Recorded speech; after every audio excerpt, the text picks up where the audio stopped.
How's y'all's season going for you? I didn't find any when I went up there. I went up there to see the eclipse, and I looked for Ooh, yeah. Garamitra, and I didn't find any. I was so upset. So uh, Season it's on my bucket for list. oh, what do you think, Steve? How's it been for you? Yeah, I've struck out every time I've went out for sure. I've gotten a couple of handfuls of Markella punk types, but or punk types. Here's the thing: dyslexic, bad at pronouncing. It doesn't matter. It's a dead language. Nobody knows Yeah. how it's actually pronounced. So have some fun. Mix the until you letters get in around a little. until you get into the Greek, which actually does have true pronunciations, and then people really chew you out for those. Oh no. Boo, Uh, nerds. uh-huh.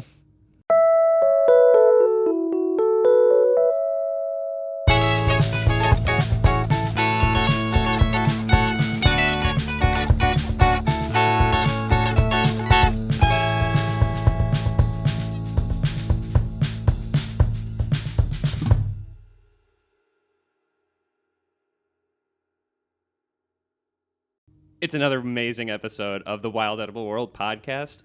I am the less sultry sounding host, Michael. And I am Steve. We missed you guys. How have you been? Yeah, it's been a minute. There's, Earth Day. Earth Day. Yeah. We had a great event last week. We can talk about that a little bit later after we get done with our guest for today. Spencer Lowery, really excited to have him on the show today. He's treasurer of the Alabama Mushroom Society, and also does Forage North America on TikTok. So we're really awesome. We're really excited to have you, man. Thanks for reaching out. Yeah. Super excited. I saw your one with Jesse, and I'm friends with Jesse, and I basically was like, hey, you think I could? And he's like, yeah, just ask. So I asked. Yeah. Oh, we're glad you did. Yeah, definitely. It's been a few months in the works, but we made it. We made it. Shout out to Jesse, by the way. Love that guy. Yeah, what a good dude. Yeah, we went and picked Allium Verdarkii, the narrow leaf ramp, which is probably two species. Ours is probably different in North Alabama like 2 weeks ago.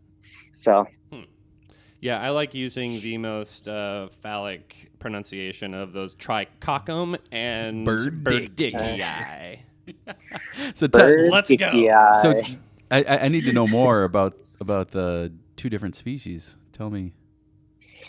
Yeah, so I was going to make a video on it, and well, let me spoil it. I was on I was on iNaturalist, and I see people in the comments of this one observation arguing, and Ohio State basically has released a paper, and they're like, the eastern Berdicii is probably a separate species, like on the east of the Rocky Mountains than on the west there, or the Appalachians, sorry, like a different species. And there's Trichomum is probably also several species, but no one's studying that. Yeah. And so I was reading over his stuff, and I was like, oh, okay, I'm going to stub my toes here. This will be fun, But yeah, absolutely. It is. I mean, ramps are always such a, unfortunately, kind of inflammatory subject. No matter like what it's about, even if it's about how different a lot of them can be, people are like, no, it's actually they're all just tricoccum with color variations. They have to be this specific difference in size and shape. And I don't know about you, but I've been in patches that I know for sure are all pretty much the same plant, and there is so much physical variety in between. Absolutely. Just tricoccum. That doesn't mean that they're different species or anything. But we encounter a lot of the white stem ramps out here. Your arch nemesis. Yeah, I think they taste pretty terrible. But I don't mind them. I think they taste all right. They're all right. They're just not as good. They're not. I think they just need a little bit more help than ramps do, which is fine. Some wild foods like that just need a little help. I haven't tried the white stemmed ones yet, so I can't make an opinion on that. Yeah, and definitely So wait till you try them to do that, because some people like them, some people don't like them. They're not my favorite. Clay Bowers loves them. He thinks they're great. So I'll take ramps anyway. I can get them. That's. I mean, honestly, yeah. When it comes down to it, I definitely agree with that too. So. Yeah, it was super cool though, because like Alabama supposedly doesn't really have them, and we went to the spot where there was a previous observation. Like we're at the very bottom of their range, and the entire hillside was just covered, acres and acres and acres. And I was like, oh, I just don't think people are looking for them here. Is what is going on. So, I transplanted some. Good for you. Yeah. Sorry. No, it's all right. I was going to say that it's interesting that there's not as much studies being done on them. There's recently, like, Sam released his video and his, essay, I guess let's say, about the impactfulness of ramp populations.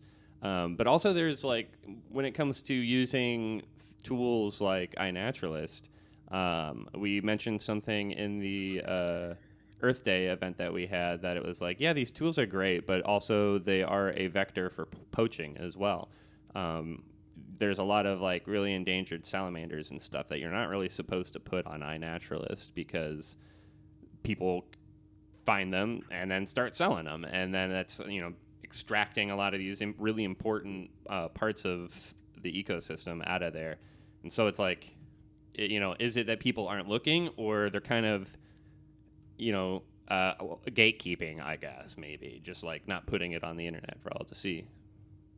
I don't know. Yeah, I ran into that when I went up to Illinois, the Snake Road. I don't know if y'all know where that is, by the National Forest. It was super cool. They like the snakes come out of hibernation and they cross the road and they shut it down as part of the preserve. Yeah. And like the salamanders were crossing the road, and they were like, there was things about like documentation, weird rules. It was cool though. And so a little bit of that, like very anti-poaching, like please don't post if you find these salamanders outside of this range, if this is protected. Yeah. Like it was, I talked to a lady for like 30 minutes about it. It was really cool. So. Did you know that we can... The Sam's video was great. Ooh. The what was? Oh, I said Sam's video was really great. So good. Yeah, very comprehensive. Yeah. I've heard him talk about it before, and it's really awesome to see it just kind of like all collected in one place, and really kind of put the point to the pedal to the metal with the point. I was going to say, did you know that armadillos can be found in Illinois? No, they're everywhere here, so it does not surprise me. Yeah, it's pretty crazy. I've seen them on the side of the road down in the same area with like Snake Road, that area kind of like next to Shawnee. People really kind of underestimate the diversity of Illinois. And yeah, they don't think we have that many snakes here, but we got tons of snakes in the southern part, and armadillos. Yeah, I was super excited. Y'all's food diversity was really good there. When here we have a bunch of diversity, but like your edible things are less common, or at least what is known to be edible. But like I saw a lot of like, oh, that's this thing, I can forage that. It would be a good state to be a forager in. I can 100% agree with that. So, definitely. I feel like we're a little bit spoiled here. Like we'll, spoiled. Go on a walk, and easily you can gather enough ingredients to make like a badass salad, and then you go to another state and you're walking around and you're like, where the hell's all the stuff? We take it for granted, maybe. Here there's just a lot of stuff, and it's like it's too much to process. Oh yeah. Like just the plant diversity here, it's like, well, I will never learn all the things. It is endless. Oh yeah. And so that's the fun part. Yeah, that is the fun part. The neurodivergent hyper focus, fixate on learning everything. It is the fun part. So what's probably your favorite thing that you foraged down in? What's something you're really looking forward to foraging this year in Alabama? Let's see. I mean, Laetoporus, always. Uh, I'm at the very northern range of what used to be Laetoporus pronuncius, but now it's it was Kikorii. It's went through like 3 or 4 name changes in the past 4 years, and so I just stick with Laetoporus. Sure. Even though it's not in that, the research isn't done. But it is fantastic. It is grows at the base of live oaks, and just if you cook it right, tastes like steak. So, yeah, and it's everywhere on the coast, but here it's a little bit less common. I have a few trees. Trumpets. So the summer I spend actually in upstate New York. Oh, cool. So here in about a month, I will be going up there, and I do the majority of my foraging there. Because there's just so much. I had like 20-pound trumpet days last year. So that's absolutely incredible. Yeah. Also, like the apple game in upstate New York is unparalleled, right? Yeah, the berry game, the blackberry, the rubus. Mm-hmm. Oh my goodness, so much rubus. Like we have like fairly good diversity here, but they all kind of taste like similar. Mm-hmm. You know, they'll be separate species, but taste basically identical.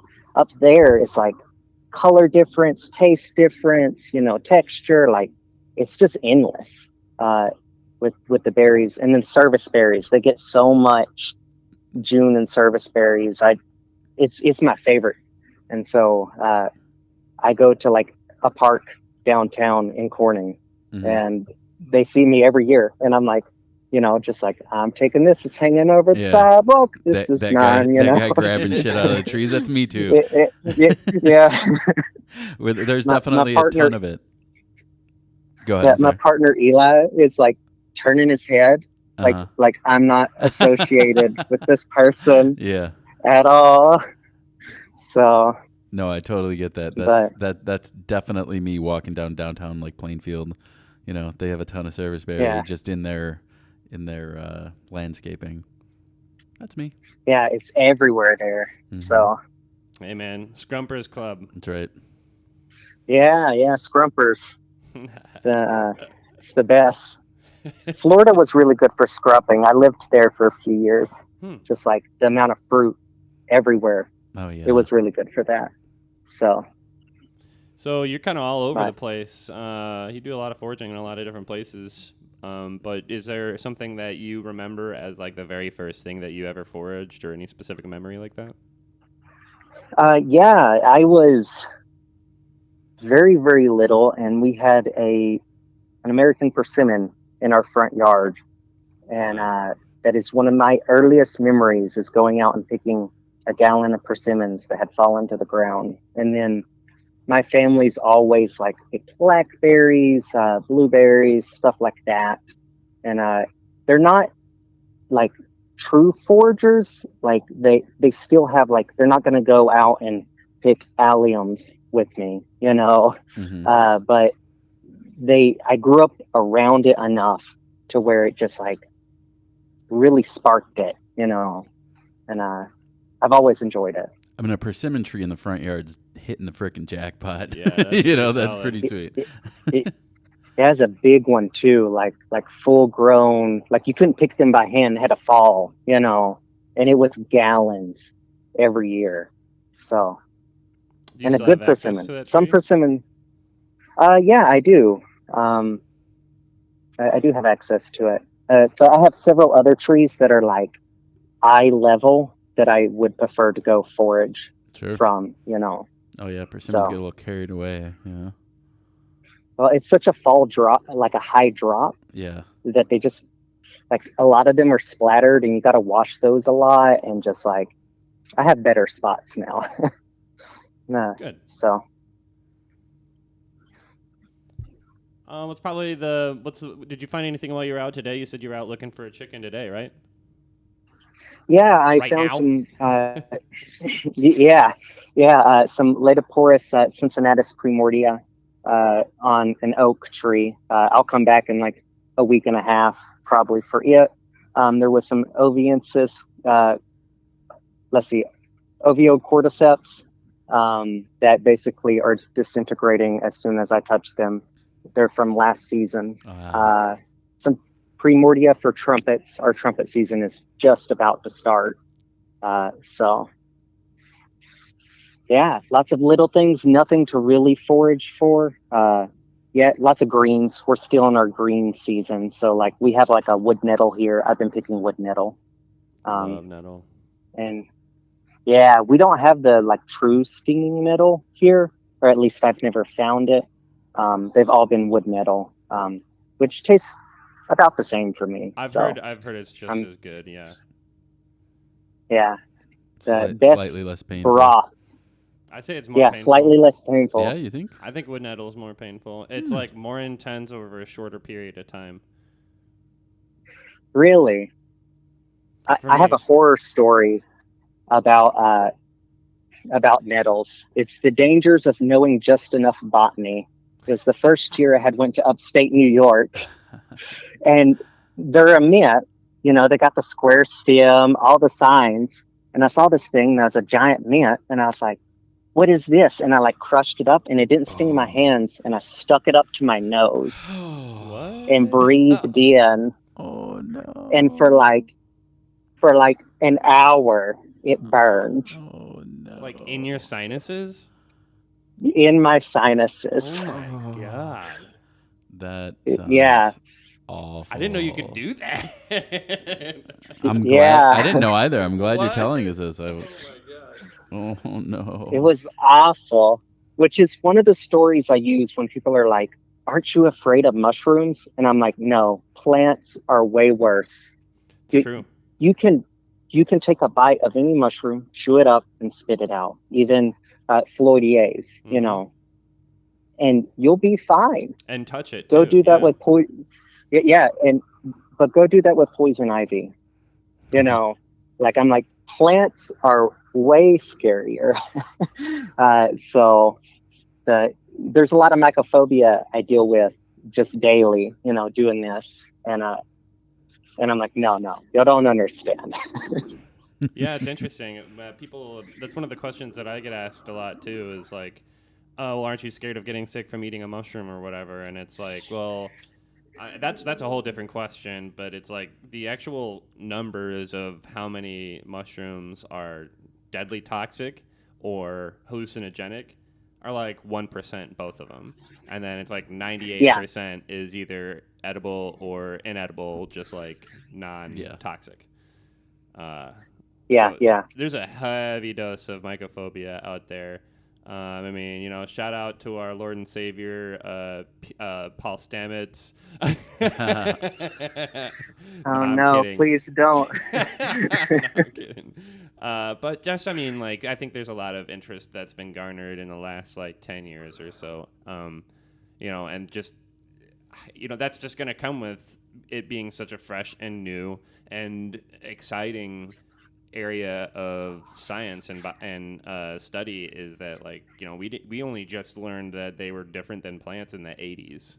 So that is absurd to me. Isn't that crazy? Just like whole different kingdom. Oh no. Just based off of morphology, how did they? I know it took scopes and like seeing the basidioids and all of that to be like, oh, these are different things. But morphology alone, how for so long were we like, these things are plants? Same thing. What are you talking about? You grow out of dirt. You grow out of dirt sometimes. Yeah. Like, but a thing for like anyone who's like afraid of eating. I mean, like, of course, you know what you're eating, but I've eaten over 200 species of fungi at this point. Mm-hmm. Awesome. And I'm still here. My kidneys are here, my liver, you know. Mm-hmm. The worst thing that ever happened was I didn't cook Cladoporus enough, and I worshiped the porcelain throne, you know. Oh, gosh. Like, and that was young and dumb me. And now I know my lesson, you know. So, like, but 200 species plus, I've been doing it since I was 15, so 12 years now. Like 15-year-old me found chanterelles, and I was like, what is this thing? And then I looked it up, and I was like, oh, word. And then every summer, That's a hell of a gateway right there. Chanterelles. Yeah. That's a good first mushroom. Well, they're so obvious and just there, and like you really can't confuse them with anything else, I don't think. I agree. Yeah. I agree. Yeah, I like, and so in my mom's property is covered. So like, again, 15-year-old me finds them, I get hyper fixated, and it's been funky ever since. Nice. Yeah. Is there something do you have a hot take on any mushroom like a mushroom that everybody else loves that you think is just absolutely awful? Not awful. Or the other way around, one that you like that nobody else does? Well, the Laetoporus proniscius, like I was saying earlier, a lot of people don't cook it right, and you have to cook it right for it to taste. Its texture doesn't do right if you don't cook it right. And so the way I do it is I put it in a pan and I dry sear it, and I add a little bit of oil, and I cook it till it's like physically tough, like cardboard tough. And then you add water to the pan and you let it steam, and it'll expand almost immediately. And then it makes it very tender, like a really well cooked steak, and it tastes like steak. Huh. But most people don't cook it right, and they get this tough, porky thing, and they're like, "That was disgusting. Why would anyone eat this?" And I'm like, "Well, you just didn't know how to cook it." Morels are good to me, but they're not my favorite. So that would be a hot take. I think there's just a lot of people who are very excited about it, and there's a culture behind it, and there's much better edibles, in my opinion. I agree. Yep. God bless. You're in company here in the podcast. I like morels. Yeah. They're great. Yeah, no hate, but they're not even like top 5. No. Yeah, not at all. And we had a really good season here in Alabama, which we're not the same as y'all. It's like you have to know where they grow here. And I got picky, because I'm kind of meh about them anyways. And I just got picky. I got tired of picking them. So that's how you know it was a good season. When I start to get choosy, Yeah. So Are you, I guess that would be a hot take. A little bit. Yeah, no, that's...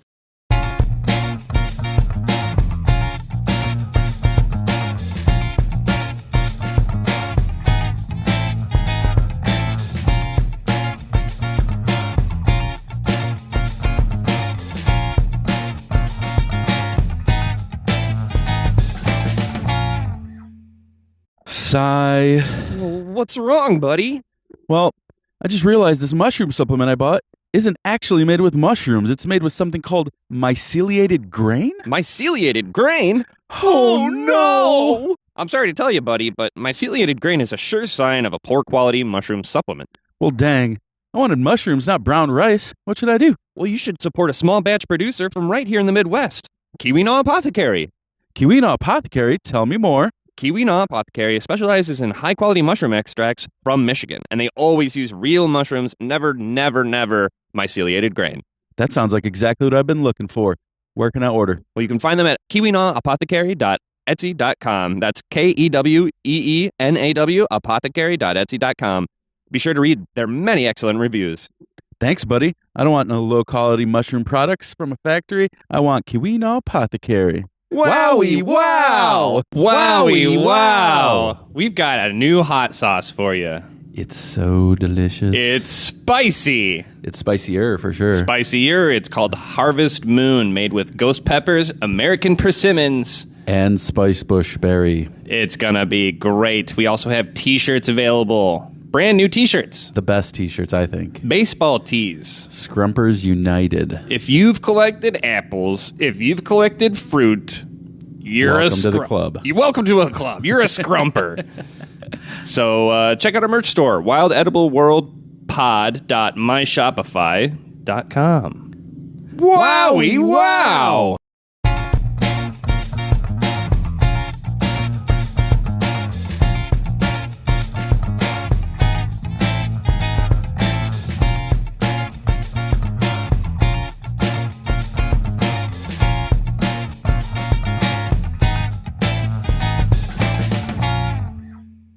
That was good. We just pulled up a picture of the Laetoporus perniscius, and I'm not familiar. no, I never seen that before. It looks like a ghost of a chicken mushroom. It's very pale. Yeah, y'all would not have it. It only grows on the live oaks. Oh, sure. We don't have any. I thought you meant not living oaks, but the species live oak. Yeah. I'm not sure what the binomial is for that, but they only grow on live oaks. So you can find them all the way up the East Coast, past Carolinas. I think there's been some documentation nearly all the way to New York, but it's on the coast. And the live oaks just end in Birmingham, which is about where I'm located. Oh. And so I look for the trees here. Nice. And so, Is that the one that you when said? I lived in Florida, Is that the one that you said tastes like steak if it's cooked properly? Yeah. Nice. yes, yeah. It's a lesser known. It's actually wasn't even like classified until like the 90s. Like, this is a newer like known edible. And the only reason we know it's edible is because people thought it was in Laetoporus, and they're like, I'll try it, and they were the guinea pigs. And now I know it's edible, and it's really good. So, Are you into entomophagy at all? like studying the seasons and how things change. No, eating bugs. Oh, no, which is a little bit of a shame because of the cicadas this year. I'm not against it. I've just never really went for it unless you count like lobster or like those or crawfish, in the same category. Sure. I've caught and eaten a lot of crawfish. Fun. But that's about it for that one. Have you eaten bugs? Not really. Yeah, me either. Really, just like Crickets, you said, lobster, crawfish. Stuff Sure, like, I've had people have served those kinds of dishes at the Midwest Wild Harvest Festival, Sure. potluck, and but not like really. even as a kid, didn't eat a worm. No, I wasn't that weird kid. Yeah. I was a different weird kid. Oh. All right. Yeah, that's cool. I thought Yeah, maybe you had or something. No, I'm not. Not opposed to it. No, same. Yeah, Yeah. I definitely plan on eating some cicadas this year. Yeah. They're already my wife sent me a picture right before we recorded of one that had gotten out of the soil. So today was a really warm day. It must have heated up the soil, and they're starting to come out. That's awesome.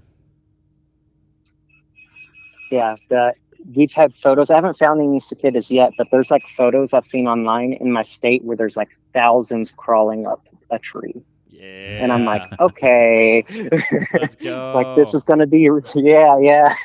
They'll use them and the morels have used the same strategy in Alabama this year, which is predator overwhelming predator. Fuck, what is that called? A bumper crop, like a bumper year. Essentially. Yeah. Sure. Yeah. That's the cicadas. Just what they do. They go in the cycles, and we have two broods that are happening at the same time. So, Psyched. Which is interesting. Yeah, I'm super psyched about it. So when is you mentioned before we started? You mentioned a mushroom festival.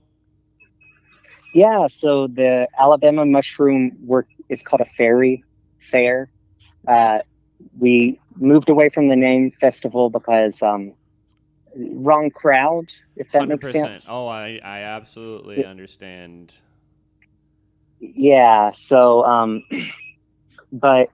so we started the Alabama Mushroom Fair. This is our third year, and we're at a new grounds this year called Nakalula Falls, which is just beautiful and fantastic.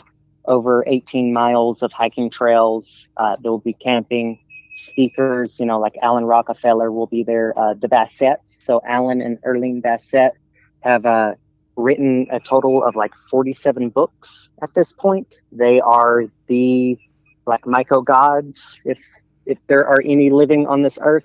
That's awesome. Bassett. J. Justice. Yeah, Bassett. I'll have to look that up. Yeah, my favorite book of theirs is Mushrooms of the Gulf Coast. It's just the best put together one. Them and David Lewis put it together, and he's in Texas. The Bassetts are in the Carolinas.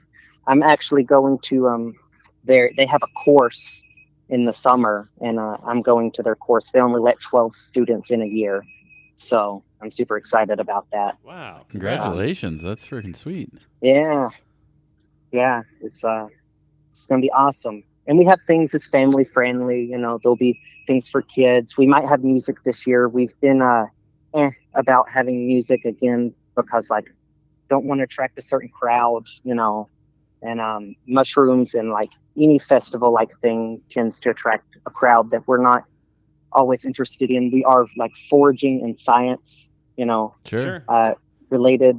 Last year we sequenced over 1,000 mushrooms Wow. from our festival. So That's nuts, man. That's awesome. Yeah.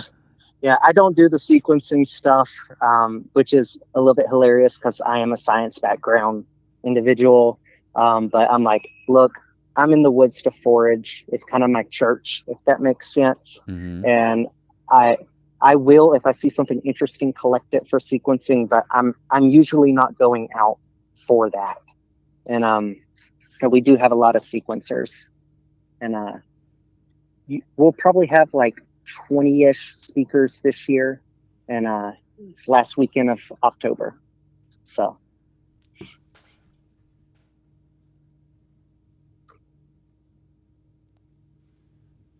That's awesome. I was part of a mushroom festival in Southern Illinois, and it was interesting to see because it was called Flyway Fungi Festival, which is catchy and cool, but you'd have people showing up in fishnets and neon green skirts and shirts, and you just know that it's nobody's You're not here gonna for be that. happy from that misunderstanding. It's not like they're gonna end up enjoying what they found anyway. They're looking for a completely different experience, which is fine. But we ran into that with our first one, which was the Alabama Mushroom Fair, and we changed our name. We had a guy roaming around with a giant boombox, looking for a rave, and we're a science and foraging festival. We need to figure out how to make it clear that this is not the environment, which, if you want to go be a hippie in the field, that's fine. Yeah, do your thing, man. I'm guilty. Yeah, I'm guilty of being hippie in field, but I'm there to teach and to learn and to network with, the people who have written the books. And that's what I want. And so it's our festival, and I'm going to make it that. Hell yeah. Yeah. That's awesome, man. So excited for you.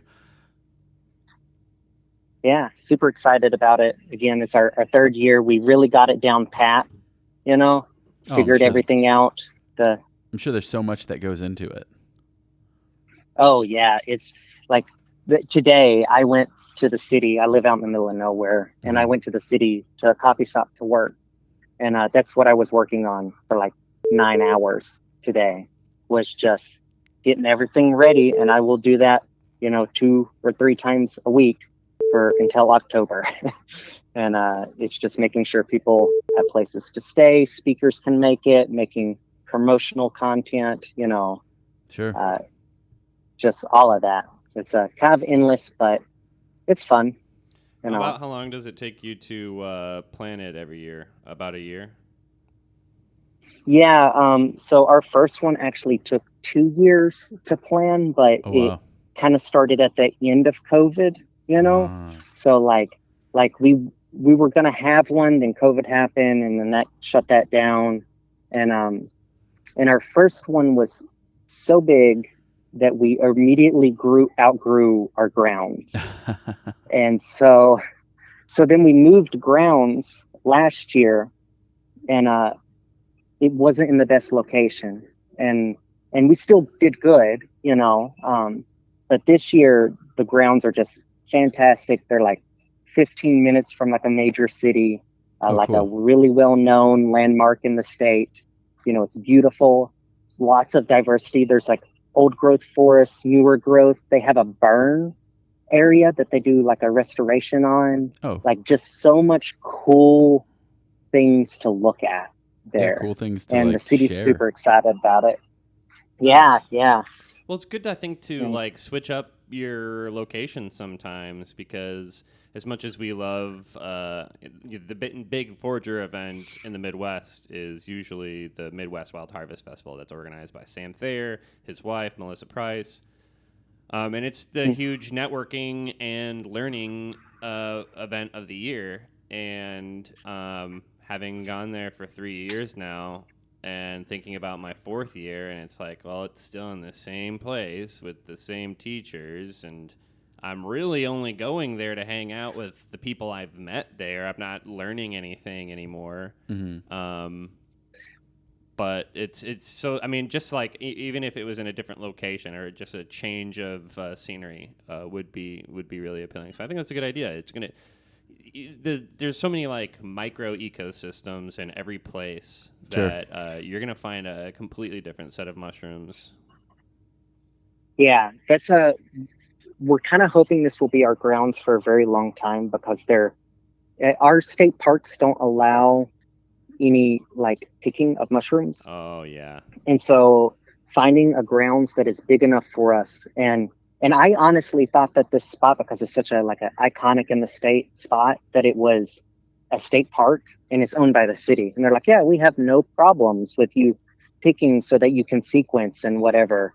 Like it's upsetting, because like the states, we told them, like, hey, we would love to pick mushrooms to sequence. This is not for foraging. This is to find new species. And they told us no, and it's like, okay. Bunch of weenies, I guess.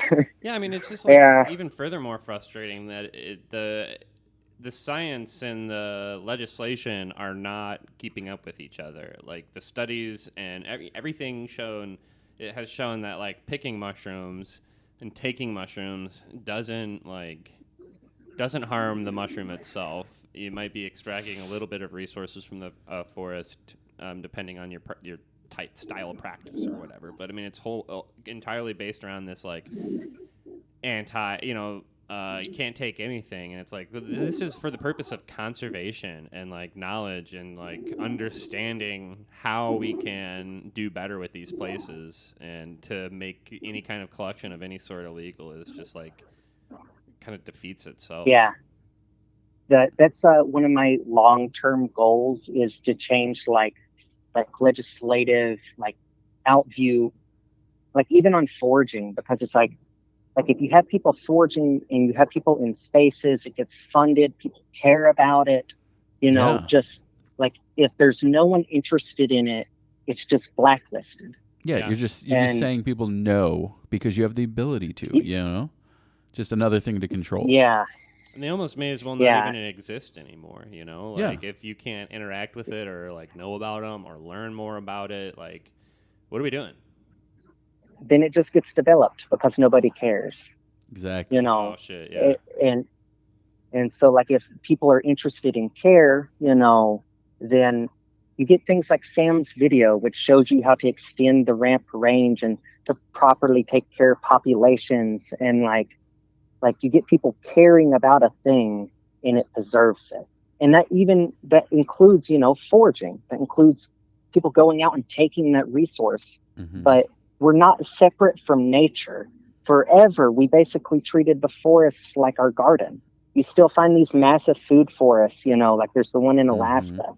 And there's a few here, like there's a spot that I go to where it's like all these hickories, there's pawpaws, there's some like walnuts, and like the spot is known, like there was a Native American tribe there, And like, as soon as you walk into that spot, even, you know, who knows how long they've been gone, there's so much food. And I'm like, this was managed by humans. There's no way that this wasn't. And I'm tired of the we're separate thing, because we're not. And there's no reason we for grew up it. in, yeah. Yeah, just well, I mean, none at all. there is a reason for it. You know, it drives the development of products and attention to those kinds of things. You know, if you realize that like everything we buy could basically just be found outside, like that doesn't support the type of society we live in. You know. Yeah. When I lived in Florida, because there's so much fruit everywhere, like I would go out and go pick 5 gallons of passion fruit, or like mangoes, or like whatever, and it's just on abandoned lots or hanging over the sidewalk, or like even in public spaces, and we barely bought groceries. And it's like if everyone planted in their yard, there wouldn't be this giant thing, you know, this conglomerate that is, I don't want to say agriculture, but that, you know, like. Sure. I mean, it's an arm of a branch of it. Yeah. And of course, I mean, it's like, you know, maybe I brought this up on the podcast before, but there was a viral video about a month ago about a girl who was like, tell me I'm not the only one who didn't know that a lemon that you can find outside on the tree is the same lemon that you buy at the store. And people were dragging her and, you know, saying that she was an idiot. But there were also a ton of people that were agreeing with her. And I think it's really emblematic of, like, this complete disconnect with nature that I think a lot of us interested in this space are navigating and trying to figure out, like, how to get people back into being connected with nature. Because, yeah, people don't even realize lemons are lemons, you know? I mean, that's crazy. Yeah, I grew up on a farm, so like my connection to like food, I realized as I grew up is different. Like the first time I had a steak that my family did not raise, I was like, this tastes wrong. Wow. Like, and it's like you have a greater appreciation when you know where your food is from and what it is. And I've ran into people who are like, oh, I could never, you know, like kill a cow. But I'm like, you're eating a hamburger right in front of me. We're talking about this right now. Like then they just need to know where their food is actually from. And there's such a disconnect, which is why I'm in the woods and I love my food and I have that association with it, you know. Yeah, I think a lot more people are starting to like look for that connection too. You know, I hope shows like this help people find that, or you know, push that inspiration or interest a little bit further and make it seem as familiar as it should be to all of us. Like that it is like a normal thing, that we aren't the weird ones for going out and finding the free food that is there. It's like I had a friend who. It took me like 2 years to convince him to eat a muscadine. And then ever since then, every season, he's like, you got more muscadines? You got any? Like, and I'm like, it took me 2 years to convince you. 2 seasons. Yep. You know, like, and now that's all you want. And I just want people, it's the whole reason I have the Forage North America. I want people to know where their food is, how to find food, you know, and like just have a deeper connection with it, because we eat a lot. You should know what you're eating. Yeah, definitely. I totally agree with that. I think Forage North America is kind of a pretty inspiring concept too. Do you have any like future plans or anywhere you're headed to next? Yeah, so I actually chose the name. I was going to do Forage Alabama, but I'm not here for like 2 months out of the year, and then we're doing a van conversion, and that awesome. should be done that should be done within the year. And so it originally was my name, and I realized I didn't want to build like a brand around my name. Yeah. because, and I was like, I would rather have something that if it does grow into something, that I could even have people all across the nation make videos or explainers, and they get paid for it, or whatever, Yeah. if it ever does grow into something. And so I moved away from my name, and I was like, it's like, well, no one's taken Forage North America, and I'm already traveling and doing foraging in a bunch of different locations. And so I saw an opportunity and I took it. And I think it was a good choice. Heck So yeah. Yeah. Cool. I really look forward to seeing like all the different places you guys get out to and all the cool plants and diversity that is like in this incredible continent. I love this place. So it's exciting. yeah, it's a beautiful place. I just want people outside gathering food, Preach. taking care of nature. I'll be there. Yeah. That's for We're sure. on the same team. That's for sure. Is there Yeah. anything else you want to mention? I think we'll probably wrap it up. Yeah, no, that was about it. The Alabama Mushroom Society is on Facebook. We have like 14,000 members. We have a website with over like 300 paid members, and we do 65 plus events a year. So That's awesome. Nice.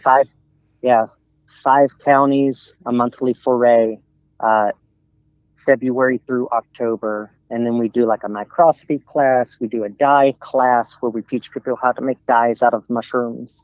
Wow. We do like a growing class, all sorts of stuff. The thing that started with like 5 of us and less than 500 people on Facebook has really bloomed into something that which I've barely, like, I've done my work, but it's mostly everyone else, and I'm so proud of them.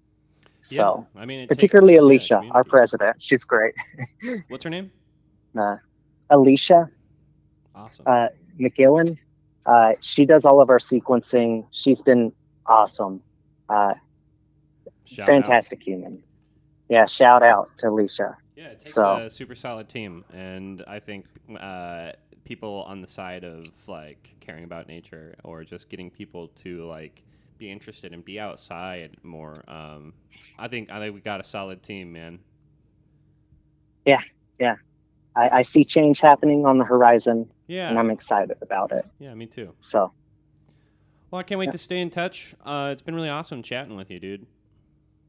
yeah, I've enjoyed it. We should go forage one day for Yeah, something. I mean, Let definitely. us know anytime you're in the area. Yeah, Mr. For sure, man. Mr. Van, let's say the word. If you're ever in the Chicago area, we'll definitely hook you up with some cool spots. Heck yeah. All right, Spencer, it's been awesome. Definitely check out Forage North America and the Alabama Mushroom Society, not the association. Fuck those guys. Just kidding. They're fine too, I guess. Maybe. But the Mushroom Society, man. Thanks for joining us, Spencer. It's been awesome. Yeah, thank you. See ya. Have a great week. Bye. See ya. Bye. You too.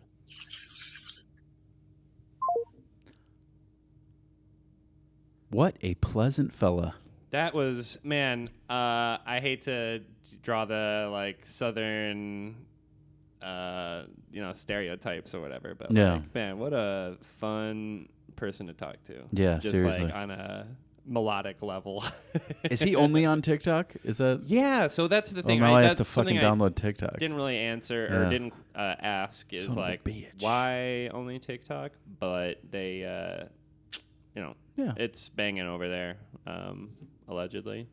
I am not a very good user of TikTok myself, but hey, if it's working, Maybe I'll for them, download the app and then fall in love with it and then just become TikTok famous until it gets banned. just in time for it to get Yeah, exactly. Perfect timing, Steve. Perfect timing. So yeah, let's just take a few minutes and talk about the library event.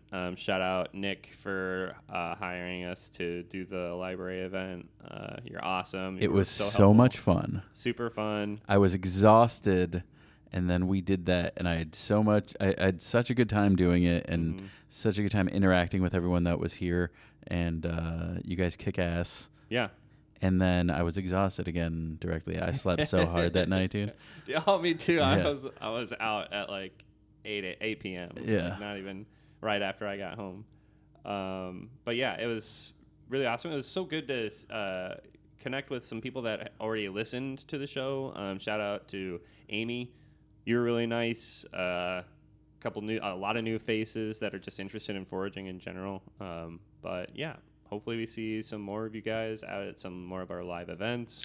And we love when people interact with us. So like, hit us up on Instagram or Facebook, shoot us a message, shoot us an email, write us a review, and send us an email with that screenshot, and I'll send you some stickers for free. Yeah, we're gonna do something soon. We're gonna get an event going.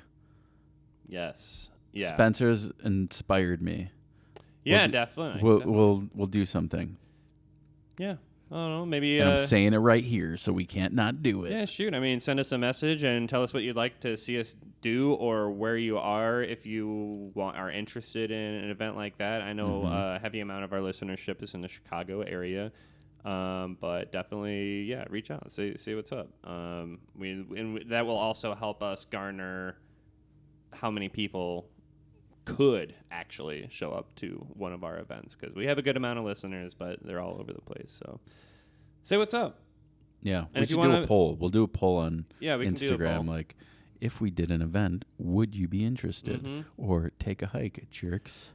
Or in this area of the suburbs or something, would you be able to make it? Yeah, multi-part poll. Yeah.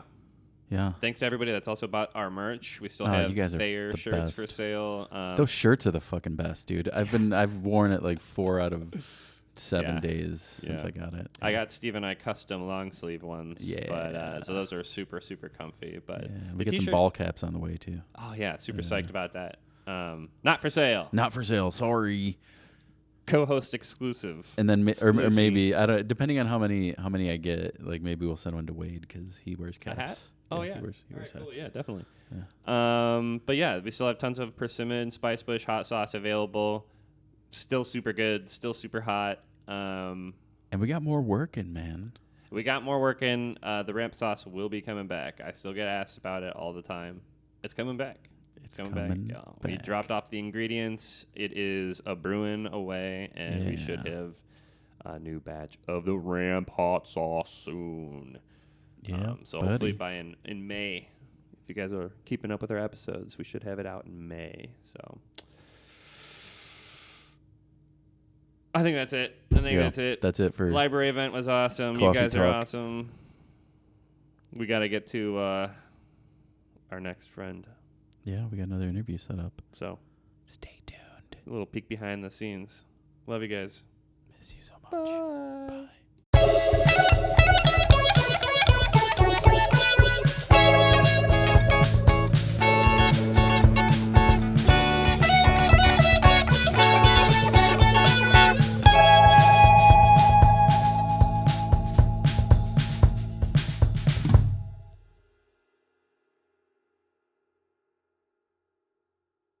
Wowie wow! We've got a new hot sauce for you.